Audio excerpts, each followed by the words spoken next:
وأعتزلكم وما تدعون من دون الله وأدعو ربي عسى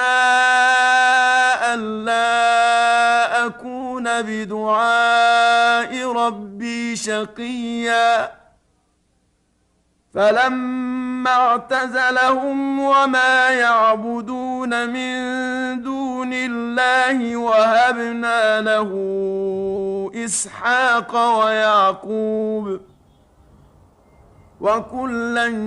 جعلنا نبيا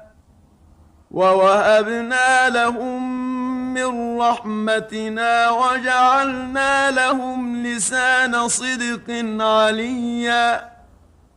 واذكر في الكتاب موسى إنه كان مخلصا وكان رسولا